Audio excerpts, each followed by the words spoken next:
అదృష్ట రత్నాలయం జ్యువెల్స్ అదృష్ట రత్నం అష్టైశ్వర్యాలకు మహానిలయం.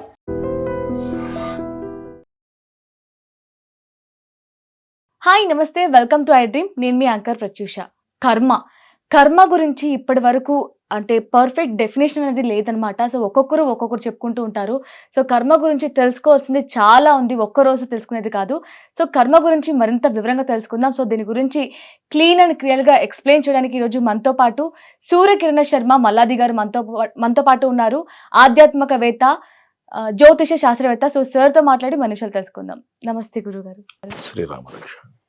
కర్మ అసలు చాలా వింటున్నాం. కర్మ గురించి ఒక్కొక్కరు ఒక్కొక్క విధంగా మాట్లాడతారు. అంటే కర్మ ఇప్పుడు ఒకప్పుడు మన ఏమైనా తప్పు చేస్తే మన పెద్దవాళ్ళు చేస్తే పిల్లలకు వచ్చేది అనేవాళ్ళు. కానీ ఇప్పుడు మనం రైట్ హ్యాండ్ చేస్తే మనకి లెఫ్ట్ హ్యాండ్గా చూపిస్తుంది. సో అసలు మీ దృష్టిలో కర్మ అంటే ఏంటి? కర్మ అనేటువంటిది ఒక విస్తృతమైనటువంటి ఒక అంశం. అది ప్రతి మనిషి పుట్టేటప్పుడు 3 విధములైనటువంటి కర్మలతోటి పుడతాడు. ఆగామి, సూచిత, ప్రారబ్ధ.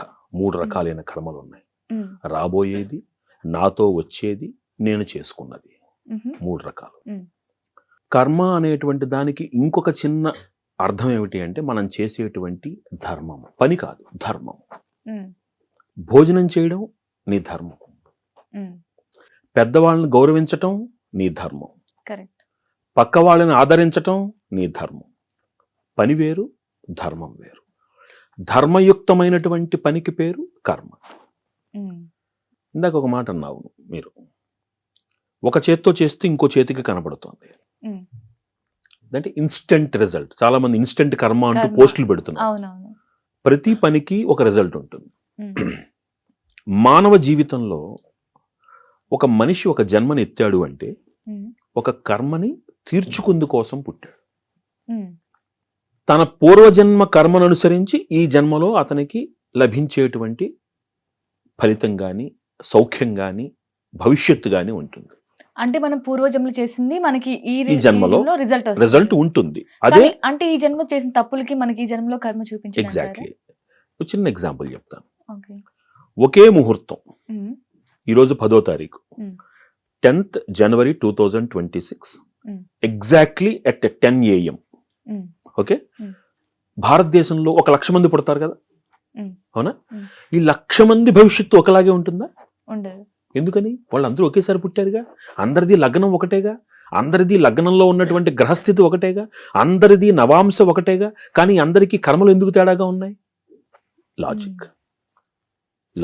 ఒకటే టైంలో పుట్టినంత మాత్రాన, ఒకే లగ్న బలము, ఒకే గురుబలము, ఒకే గ్రహబలము కలిగినంత మాత్రాన అందరి భవిష్యత్తు ఒకలా ఎందుకు ఉండట్లేదు? మెగాస్టార్ చిరంజీవి అనేటువంటి ఒక వ్యక్తి పుట్టిన అదే లగ్నములో, అదే సమయములో కొన్ని లక్షల మంది పుట్టుంటారు. మరి అందరూ ఎందుకు కాలేదు? దాని వెనకాల రహస్యం ఏంటి?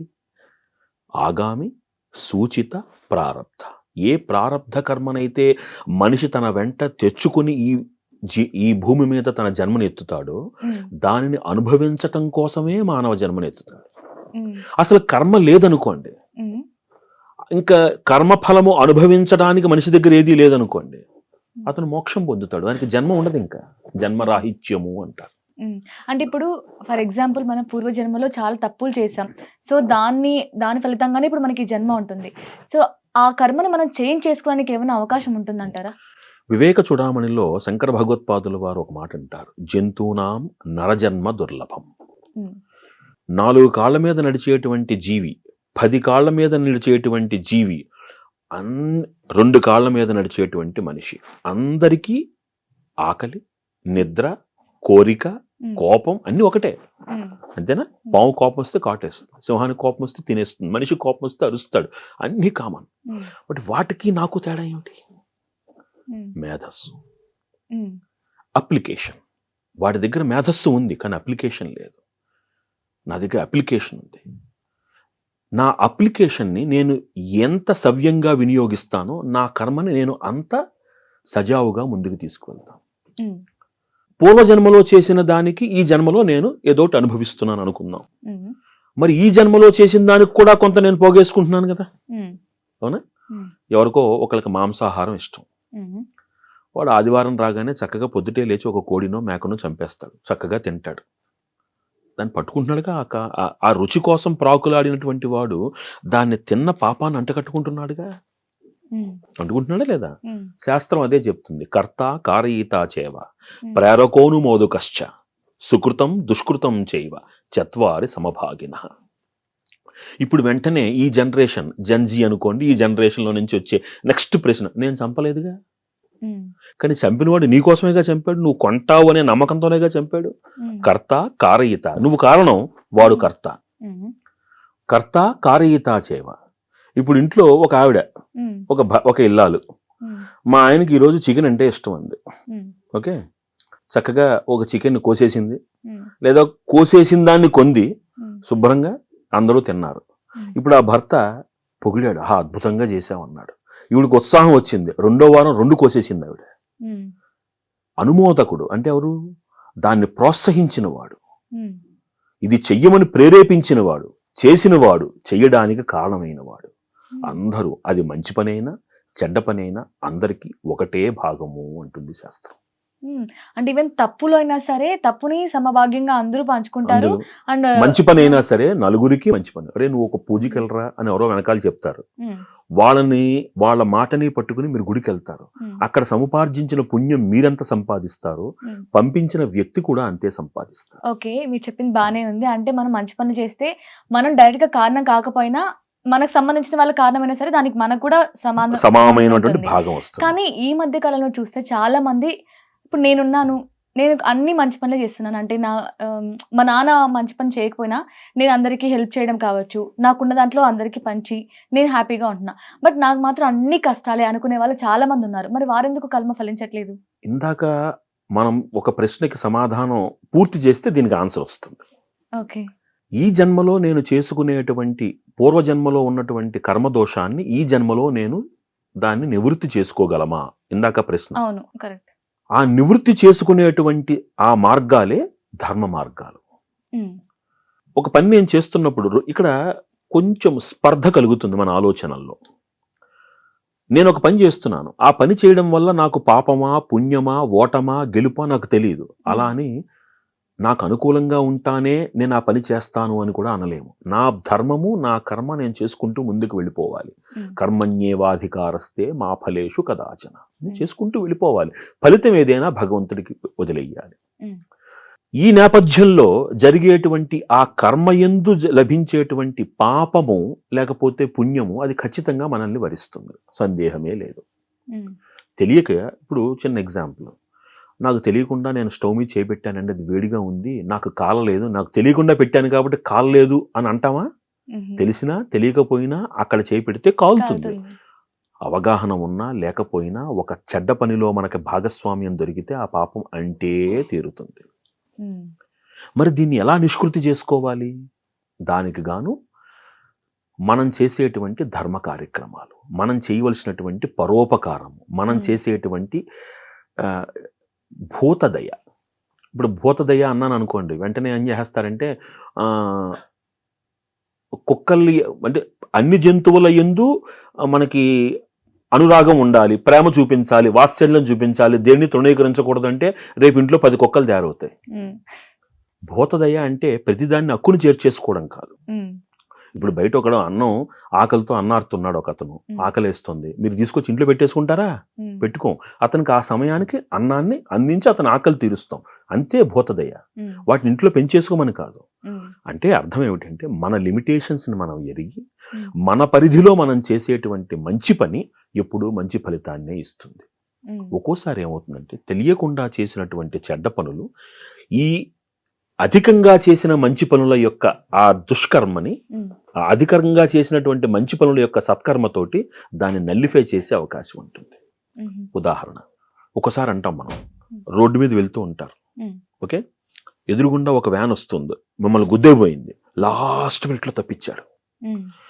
ఆ ఒక్క క్షణం మీ ప్రాణం పోయిందా లేదా? అవునా? అంటే టీ కప్పులో తుఫాను లాగా ఒక భయం ఆ కర్మను తొలగించేసింది. ఒక్కోసారి నిద్రలో మీరు ఉలిక్కి పడతారు, ఒక పడిపోయినట్టు అనిపిస్తుంది. అవన్నీ ఏమిటి? మీరు ఎప్పుడైతే సత్కర్మలు అధికంగా చేస్తారో మీ దుష్కర్మ ఫలితము స్వప్న రూపంలో తొలగుతుంది అని గురి చరిత్ర. అంటే అది మంచి సంకేతమేనా? మంచి సంకేతం. ఇప్పుడు అందుకనే అన్ని కళలు చెడ్డవి కావు. స్వప్న శాస్త్రం ఏం చెప్తోంది? అన్ని కళలు చెడ్డవి కావు. హ్మ్. ఒక ఉలిక్కి పడ్డాను నేను. ఒక భయం వేసింది. అంటే ఒక పెద్ద ప్రమాదాన్ని మీరు చేసేటువంటి మంచి పని ఈ స్వప్న రూపంలో దుష్కర్మని తొలగించింది. హ్మ్. ఇది శాస్త్రం. ఓహ్! ఇది గురు చరిత్ర చెప్తోంది. నేను చెప్తున్న మాట కాదు. అంటే హ్మ్. ఎప్పుడైతే మీరు సత్కర్మలు అధికంగా చేసి సత్పురుషులను ఆశ్రయిస్తారో హ్మ్. మీరు చేసేటువంటి దుష్కర్మ యొక్క ఫలితం స్వప్న రూపంలో తొలగి హ్మ్. మంచి కర్మలు మీరు ఆచరిస్తారు. ఓకే. ఇప్పుడు ఈ పని ఇలా చేసి చెడ్డ పని చేశాను, ఆ మంచి పని చేశాను, ఇది బ్యాలెన్స్ అయిపోయింది. ఇంకోసారి ఇంకో చెడ్డ పని చేసిన తర్వాత ఇంకో మంచి పని చేస్తాను అనుకుందుకు లేదు. హ్మ్. మానవ జీవితంలో పశ్చాత్తాపాన్ని మించినటువంటి ప్రాయశ్చిత్తము లేదు అని అంటాం. హ్మ్. మనల్ని కాపీ కొట్టి చాలా బాక్సులు పెట్టారు బయట వాళ్ళు, వేరే మతం వాళ్ళందరూ. హ్మ్. అది సనాతన ధర్మములో ఉన్నటువంటి అద్భుతమైన శాస్త్రము ప్రాయశ్చిత్తము. అంటే ఒక్కసారి నీ తప్పును నువ్వు తెలుసుకున్న తరువాత మళ్ళీ ఆ మార్గంలోకి వెళ్లకుండా, హ్మ్. ఆ తప్పులు మళ్ళీ పునః చెయ్యకుండా మనం సన్మార్గంలో వెళ్ళడానికి మనల్ని మనం ఉద్యుక్తుల్ని చేసుకుని మనల్ని మనం మార్చుకుని ముందుకు వెళ్ళడం అనేది మనలో కలిగే మార్పు. అది ఒక ధర్మానికి పునాది కావాలి. హ్మ్. ఓ ఈ చెత్త పని చేశాను, ఈ మంచి పని చేశాను, ఇది బ్యారేజ్ అయిపోయింది, బ్యారేజ్. అకౌంట్ బ్యాలెన్స్ అని ఇంకో చెడ్డ పని చేయడానికి వెళ్ళకూడదు మనం. దాని నుంచి నేర్చుకోవాలి. నేర్చుకోవాలి. రెండోది, అన్ని కర్మలకు ఫలితం ఒకలాగే ఉంటుందని చెప్పలేము. హ్మ్. ఏమో ఇంతకు ముందు చేసినటువంటి దుష్కర్మ ఫలితం చిన్నదై ఉండొచ్చు. హ్మ్. ఈసారి నువ్వు తెలియకుండా చేసేదాని ఫలితం పెద్దదైతే హ్మ్. అసలు ఎందుకు ఆ మార్గంలో వెళ్ళడం? హ్మ్. అందుకని నిమిత్త మాత్రంగా ఉండడానికి, అధికంగా ధర్మ కార్యక్రమాలు చేయడానికి మనల్ని మనం ప్రేరేపించుకుంటూ ఉండాలి. హ్మ్. మోటివేట్ చేసుకుంటూ ఉండాలి. సెల్ఫ్ మోటివేషన్ హ్మ్. తోటి. అండ్ ఇంకొకటి ఎవరైనా మనల్ని బాధ పెడుతూ ఉంటారు. అంటే మనకి వాళ్ళు తెలుసో తెలియకుండా మనకి హాని కలిగిస్తూ ఉంటారు. సో, తిరిగి వాళ్ళ గురించి బ్యాడ్‌గా అనుకోవడం కూడా మన తప్పేనంటారా? అంతే. ఇది కర్మ విపాకం అనే గ్రంథం చదివితే హ్మ్. ఒక వ్యక్తి నన్ను బాధ పెడుతున్నాడు. హ్మ్. నాకు ఎంత ఉపయోగపడుతున్నాడు వాడు? ఆలోచించండి. ఎలా? ఎంత ఉపయోగపడుతున్నాడు వాడు? హ్మ్. ఇప్పుడు నా కర్మ ప్రకారము నాకొక అవమానం జరగాలని రాసుంది. ఓకే. లేకపోతే నాకొక చిన్న ఇబ్బంది కలగాలి అని ఉంది. హ్మ్. దానికి ఈ వ్యక్తి సహాయపడుతున్నాడుగా, నన్ను అవమానించి ఆ కర్మదోషం తొలగిస్తున్నాడుగా. అంటే అవునా? అదే కదా కర్మ. అది కర్మదోషం. హ్మ్. ఇప్పుడు ఇక్కడ 2 జరుగుతున్నాయి అక్కడ. హ్మ్. నన్ను అవమానించి అతను పొందుతున్నటువంటి ఆనందానికి అతను కర్మదోషాన్ని మూటగట్టుకుంటున్నాడు. ఓహ్! నాకు అవమానం కలగడం వలన నా కర్మదోషం తొలగిపోతుంది. హ్మ్. ఇది భగవంతుడిచ్చిన అవకాశం. హ్మ్. Think positive. ఇందులో కూడా ఇలా ఆలోచించాలా? అంటే ఇఫ్ సపోజ్ యూ రియాక్ట్, హ్మ్. నువ్వు రియాక్ట్ అయ్యిందనుకోండి, హ్మ్. అక్కడ మీరు కర్మని నమ్మేటువంటి సిద్ధాంతం లేదుగా. మీరు రియాక్ట్ అవుతున్నారు అంటే కర్మని నమ్మట్లా మీరు. హ్మ్. హ్మ్. అక్కడ మౌనంగా ఉండమని కూడా కాదు. అక్కడ ప్రతిఘటించటం వేరు, ఎదుటి వారిని నిందించటం వేరు. కరెక్ట్. సపోజ్ ఇందాక డిస్కషన్ జరిగింది. ఏదైనా ఒక డిస్కషన్ జరిగింది. అమ్మా నువ్వు ఇలా ఉంటే బాగుంటుంది. హ్మ్. అది అక్కడ ఉన్న స్థితిని ఖండించి ఇలా ఉంటే బాగుంటుందని చెప్పడం. హ్మ్. అలా ఉన్నావేంటమ్మా, నీకు ఆ మాత్రం బుద్ధి లేదా అని అడిగితే అది నిందించటం. హ్మ్. ఎంత తేడా ఉంది రెండింటికి? ఎప్పుడైతే ప్రతిఘటించి ఖండిస్తామో వారిలో మార్పుకి అవకాశం కలుగుతుంది. నిందిస్తే అహంభావం పెరుగుతుంది. పెరుగుతుంది. కరెక్ట్. ఇద్దరూ తప్పు చేస్తున్నారు. హ్మ్. దూషించటం ఇద్దరికీ తప్పే కదా. హ్మ్. అదే ప్రతిఘటించి మనం మౌనంగా ఉన్నాం అనుకోండి, మనం చెప్పాలనుకున్నది చెప్పి తప్పు కాదు నేను అని చెప్పి మనం మౌనంగా ఉన్నాం అనుకోండి, హ్మ్. అతను కర్మదోషాన్ని మూటగట్టుకుంటున్నాడు, నా హ్మ్. కర్మదోషాన్ని తొలగిస్తున్నాడు. హ్మ్. ఇంత శాస్త్రం ఉంది. అందుకనే సనాతన ధర్మములో మీకు ఎక్కడ హింస ఉండదు. హ్మ్. సనాతన ధర్మంలో హింస ఉండదు. శంకర భగవత్పాదులు అంతటి వారు ఎంతమందిని ఖండించారు? ఎవరినైనా నిందించారా? లేదు. నువ్వు తప్పు అని చెప్పడం అంటే ఆ తప్పులో నువ్వు తప్పు అని చెప్పడం కాదు ముఖ్యం మనకి. హ్మ్. అది తప్పని చెప్తూనే ఏది కరెక్టో కూడా చెప్పాలి. చెప్పాలి. యెస్. తప్పని చెప్పడానికి 1000 మంది ఉంటారు. హ్మ్. ఏది సరి అయినదో చెప్పేందుకు ఒకడు కావాలి. హ్మ్. అది మనం చేయాల్సింది. అది కూడా ఎలా చెప్పాలో కూడా తెలిసి ఉండాలి. అందుకనే వేదం ఏమంటుంది? హ్మ్. మధు వధిష్యామి, మధు జనిష్యామి. హ్మ్. మనం ఏం చెప్పినా చక్కటి తీయని మాటలతో చెప్పొచ్చు. సో, ఫైనల్‌గా ఒక మనిషి కర్మని అర్థం చేసుకొని, సో, తను సుఖంగా జీవించాలి అంటే ఎలా? నీకు నియమింపబడినటువంటి ధర్మాన్ని ఆచరించు. హ్మ్. వచ్చేటువంటి ఫలితము నీ చేతుల్లో లేదు. హ్మ్. ఇప్పుడు నువ్వు అన్నట్టు, నువ్వు అనుకున్నట్టు, లేకపోతే నువ్వు భావిస్తున్నట్టు నేనేం చేసినా కలిసి, వాళ్ళు ఏం చేసినా వాళ్ళకి కలిసి వస్తుంది, నేనేం చేసినా కలిసి రావడం లేదు అనుకునేటువంటి అపోహ, అది నీ ఆలోచన మాత్రమే. నవ్వుతున్న ప్రతి నవ్వు ఆనందంలోంచి పుట్టింది కాదు. కరెక్ట్. ప్రతి కన్నీరు బాధతోనే రావక్కర్లేదు. మనసు ఆనందంగా ఉన్నప్పుడు కూడా కన్నీరు వస్తుంది. చూస్తూ నిర్ణయం తీసుకోవద్దు. నీ ధర్మాన్ని ఆచరిస్తూ ఆ ఫలితాన్ని అనుభవించు. పక్కవాడి ఆనందంతో నీకు పనేంటి? The reason for sorrow, we have to understand one thing. What is the reason for sorrow is the expectation. నేను గుడికి వెళ్తున్నాను, కొంచెం జాగ్రత్తగా ఆలోచించండి. నేను గుడికి వెళ్తున్నాను, ఎందుకు వెళ్తున్నాను? నేను గుడికి వెళితే నాకు మంచి జరుగుతుంది అనేటువంటి ఒక భావనతో వెళుతున్నాను. మనశ్శాంతిగా ఉంటాం. గుడిలో దర్శనం చేసుకుని బయటకు వచ్చిన తర్వాత నేను ఆనందంగా ఉంటానా అనే ఆలోచనలో మనకు కూడా వస్తుంది. అప్పుడు ఇంక గుడికి వెళ్ళడం దేనికి? అండ్ మనం కోరుకున్నవి దేవుడు ఇస్తాడా? నమ్మకం, అపనమ్మకం. అక్కడ నీకు రానిదల్లా నీకు మంచి కాకపోవడం వల్లనే కాదు, ఆ క్షణానికి అది రాకపోవడం వల్ల నీ మంచి ఏమిటో నీకు తెలియదు. లలితా సహస్రనామం చదివితే ఒక అద్భుతమైనటువంటి ఒక నామం ఉంటుంది, సవ్యాపసవ్య మార్గస్థ సర్వాపద్వి నివారిణి అని. ఇది 2 అర్థాలు కలిగి ఉంటుంది. ఒకటి లౌకికంగా ఒక అర్థము, పారమార్థికంగా ఒక అర్థము. తిథినిత్య అనేటువంటి ఒక మహత్తర ఉపాసనా ప్రక్రియకి సంబంధించినటువంటి అర్థం అది నిజానికి. లౌకికంగా తీసుకున్నాం అనుకోండి, మానవ మేధ కొంతవరకు ఊహించగలదు. ఆ పరిధి దాటిన తర్వాత నేను చేస్తున్న పని నాకు మంచి ఫలితాన్ని ఇస్తుందా, చెడ్డ ఫలితాన్ని ఇస్తుందా ఎవ్వరూ చెప్పలేరు. రైట్? అలా ఉన్నప్పుడు కూడా ఆ మార్గంలో కూడా నిన్ను కాపాడేటువంటిది ఒక దైవం ఉంటుంది అని నమ్మి మనం గుడికి వెళ్ళాం అనుకోండి, ఓకే ఈ రోజు నేను అనుకున్న రాలేదా, ఏం పర్వాలేదు, నష్టం, ఇది కరెక్ట్ టైం కాదు, correct time it is not the time for me. అంత మెచ్యూరిటీ ఎప్పుడైతే మనకు వచ్చిందో అసలు మనిషిలో ముందు బాధ ఉంటుందా? ఆధ్యాత్మికత మనిషికి నేర్పించే మొట్టమొదటి లక్షణం ఏమిటి? సహనం, పేషెన్స్. లేకపోతే ఏమవుతుంది, ఈరోజు అమ్మవారి గుడికి వెళ్ళాను, నేను అనుకున్న కోరిక తీరలేదు, అందుకని రేపటి నుంచి వినాయకుడి గుడికి వెళ్తాను నేను. వాడి గుళ్ళు మార్చడమే సరిపోతుంది వాడికి. లాస్ట్ కి నేను అనుకుని జరిగితే అసలు దేవుడే లేడు అనే స్థాయికి కూడా మనిషి దిగజారిపోతాడు. ఇక్కడ దేవుడు అంటే గుళ్ళో చూసే విగ్రహమా, లేకపోతే నాలో ఉన్నటువంటి చైతన్యమా? ఈ ఒక్క స్పృహ మనిషికి కలిగిందనుకోండి, దేవుణ్ణి గుళ్ళల్లో వెతకడం ఆపేసి ముందు నాలో వెతకడం ప్రారంభిస్తాను. అలా అని గుడికి ఎందుకు వెళ్ళాలి అంటే, నన్ను నేను శుద్ధి చేసుకోవాలి. నా కర్మల నుంచి నాకు పట్టినటువంటి చాలా చిన్న విషయం చెప్తాను ఇక్కడ. అంటే మనుషులలో ఈ భావన ఎంత ఇంపార్టెంట్ అనేది. రామాయణం చదివితే, రామాయణం పూర్తి చేసిన తర్వాత అందరికీ రాముడి మీద చెడ్డ అభిప్రాయం వస్తుంది. అమ్మవారిని అగ్ని ప్రవేశం చేయించారు, అంతే కదా? ఎందుకు వస్తుంది అభిప్రాయం? ఎందుకంటే ఎవరికి నచ్చిన పుస్తకాలు వాళ్ళు చదవడం మూలాన, ఎవరికి నచ్చిన అర్థం వాళ్ళు తీసుకోవడం మూలాన. అసలు రాముల వారు అమ్మవారిని అగ్ని ప్రవేశం ఎందుకు చేశారు? ఒక లాజిక్ పట్టుకుంటే, ఒక మహనీయుడు ఒక పని చేశాడంటే అందులో పరమార్థం ఉంటుంది. నేను చేసే పనికి, ఒక మహనీయుడు చేసే పనికి తేడా ఉంటుంది. నేను మామూలు మనిషిని, మహానుభావులు చేసే పనికి తేడా ఉంటుంది. ఇందాక నేను చెప్పినట్టు, మీరు ఒక పూల తోటలోకి వెళ్ళారు, అద్భుతమైన సువాసన, ఓకే, మీరు ప్రతి చెట్టు దగ్గరికి వెళ్ళక్కర్లా ఆ సువాసన కోసం. ఒక దగ్గర నుంచి ఉంటే ఆ సువాసన మీ దగ్గరికి వచ్చేస్తుంది. అటు నుంచి ఎవరో వెళుతున్నారు పక్క నుంచి, ఆహా అద్భుతమైన సువాసనలో నుంచుని ఉన్నాడు అని ఆయనంతటా ఆయనే మన దగ్గరికి వస్తాడు. రైట్? మీరు స్నానం చేసినా చెయ్యకపోయినా, శుచిగా ఉన్నా లేకపోయినా అవేం చూడరు వాళ్ళు, అంతేనా?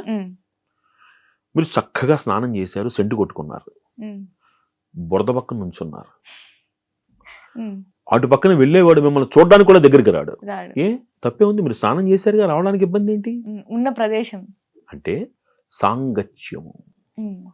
ఆ సాంగత్యాన్ని అనుసరించి మీకు కొంత కర్మదోషం అంటుతుంది. భావన చాలా ముఖ్యం. ఆ సాంగత్య దోషం వలన కలిగినటువంటి మాలిన్యాన్ని తొలగించుకోవాలి అంటే గుడి మాత్రమే శరణ్యము. కాబట్టి మీరు ఆలయానికి వెళ్ళడం అనేటువంటిది అక్కడ మిమ్మల్ని మీరు చైతన్యపరుచుకుని భగవత్ తత్వాన్ని మీలో నింపుకొని, భగవంతుడు అంటే మళ్ళీ అదేదో హిందూయిజం అని చూడొద్దు, ప్రకృతిలో ఉన్న చైతన్యాన్ని మీలో నింపుతున్నది, అక్కడ ఉన్న స్వరూపము మీకు ఆ శక్తిని అందిస్తోంది. ఇది ఒకటి. అలాంటి భావనతో మీరు ఎప్పుడైతే గుడికి వెళ్తారో ఆటోమేటిక్గా మీలో ఉండేటువంటి చైతన్యం జాగృతం అవుతుంది. నేను ఒక కర్మ చేస్తున్నప్పుడు ఆ కర్మ యొక్క ఫలితము నన్ను ఎప్పుడు పాజిటివ్గానే కాపాడుతుంది అనేటువంటి ఆ మానసిక ధైర్యం ఉంది చూసారా, అది మనిషిని ఎప్పుడూ సన్మార్గంలో నడిపిస్తుంది. మంచి కర్మ చేస్తూ మనం ఏం ఎక్స్పెక్ట్ చేయకూడదు, ఫలితం అదే వస్తుంది. ఏ కర్మకైనా సరే వెన్ యూ, దీనికి మనకి పురాణంలో ఒక చిన్న కథ ఒకటి ఉంటుంది. ఒక బ్రాహ్మడు ఉన్నాడు. ఈ బ్రాహ్మడు మడిగానే భోజనం చేయాలి, నియమం అది. ఏమండి, మడిగా భోజనం చేయకపోతే ఏమవుతుంది? పాపం చుట్టుకుంటుంది అనుకుందాం. ఒక అడవిలో ఒక ముని అడవిలో వెళుతున్నాడు, బాగా అలసిపోయాడు, ఇంక ఏమి తినకపోతే చచ్చిపోతాడు. అలా దారిలో వెళుతూ ఉంటే కొంతమంది దొంగలు గుర్రాలకి గుగ్గిళ్ళు పెడుతున్నారు. నాకు కాసిన పెట్టండి అయ్యా అన్నాడు. తిన్నాడు. వాళ్ళు ఆశ్చర్యపోయారు, బ్రాహ్మడివి, మేము దొంగలం, ఈ గుగ్గిళ్ళు నువ్వు తింటావు ఏంటని, నాకు శరీరం నిలబడడం లేదు, దయచేసి కాసిన గుగ్గిళ్ళు పెట్టండి అన్నాడు. తిన్నాడు. తిన్న తర్వాత అరగడానికి మంచినీళ్ళు తాగాలిగా, మంచినీళ్ళు ఇచ్చాడు. నేను ముట్టుకోకూడదు అన్నాడు.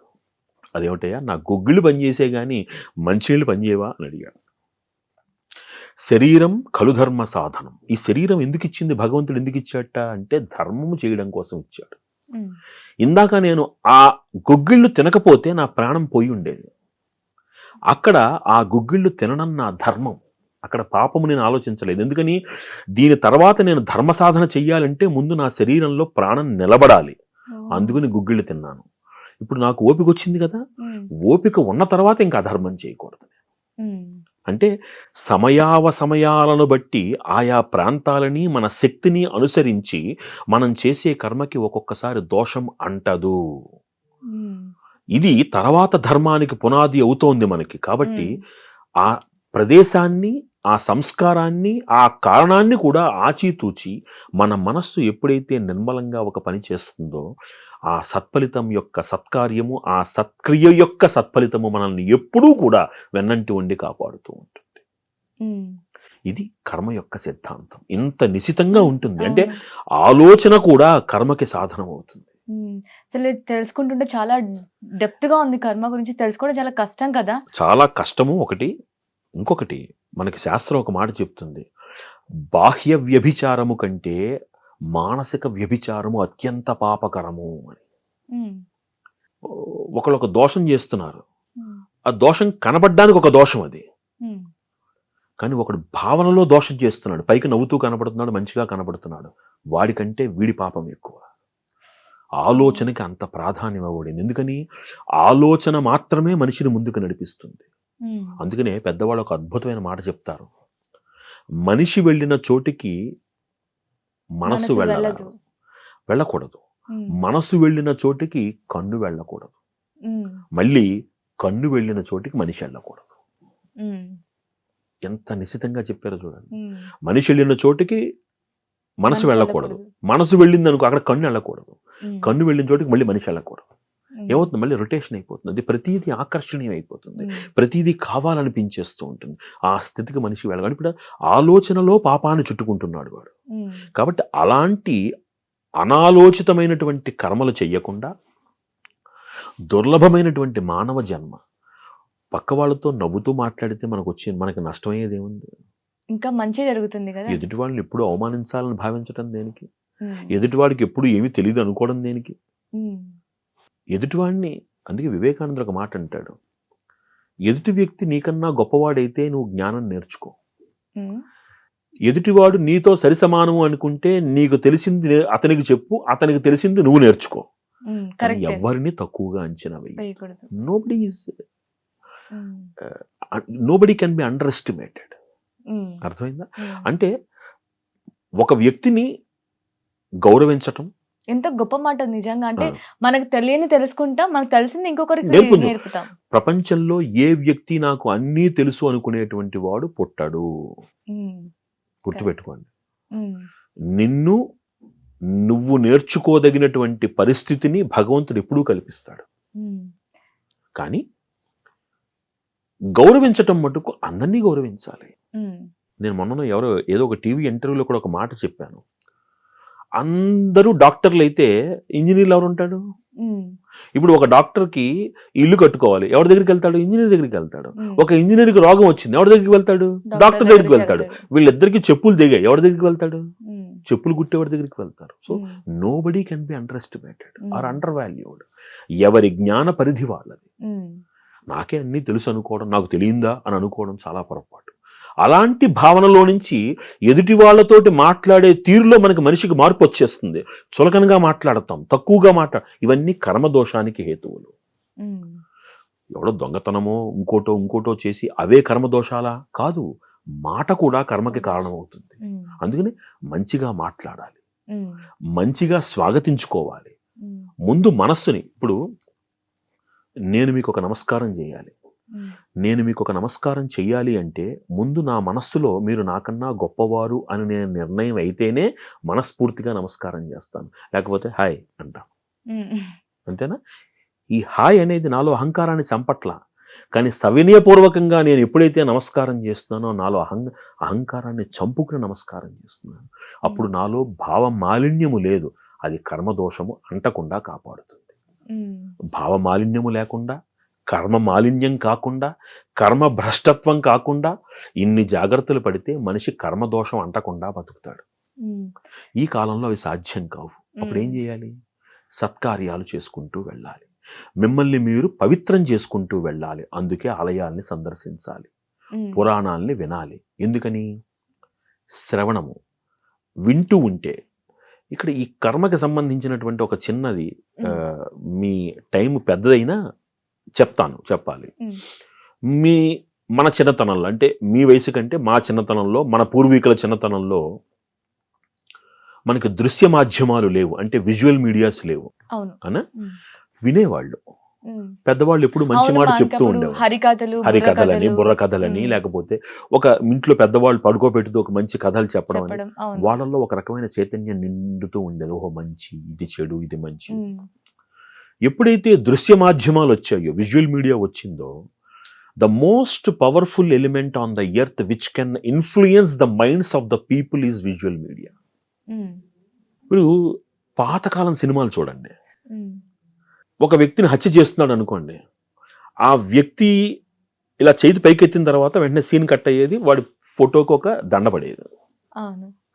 ఎక్కడైనా ఆ అగ్రెసివ్నెస్ ఆ ప్రేక్షకుడి దగ్గరికి వెళుతోందా? వెళ్ళట్లేదు.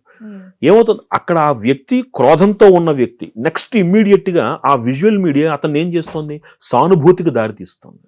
ఎంత జాగ్రత్తగా గమనించండి.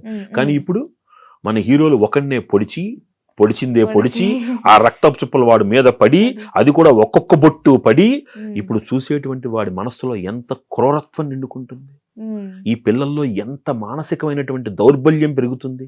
ఇవన్నీ కర్మదోషానికి హేతువులు అవుతాయి, ఇవన్నీ కర్మ భ్రష్టత్వానికి హేతువులు అవుతాయి.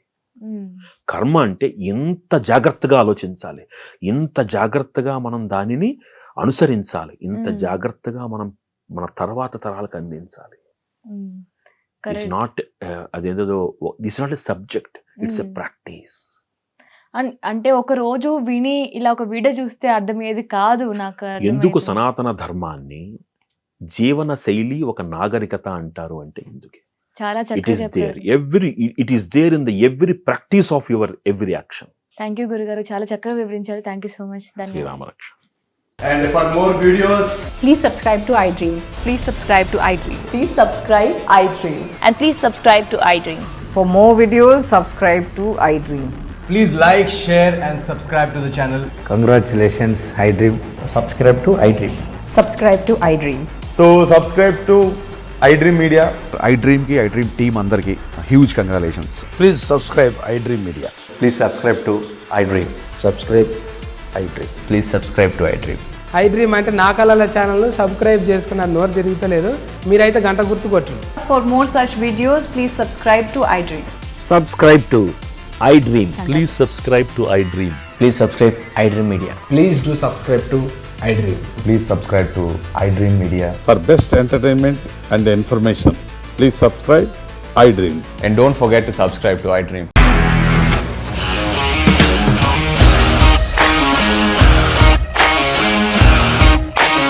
ఇండస్ట్రీలో కమిట్మెంట్ ఇష్యూస్ వస్తే నీకు కూడా వచ్చినట్టు మార్నింగ్ తీసుకెళ్ళాలంటే కొట్టి పడేస్తారు.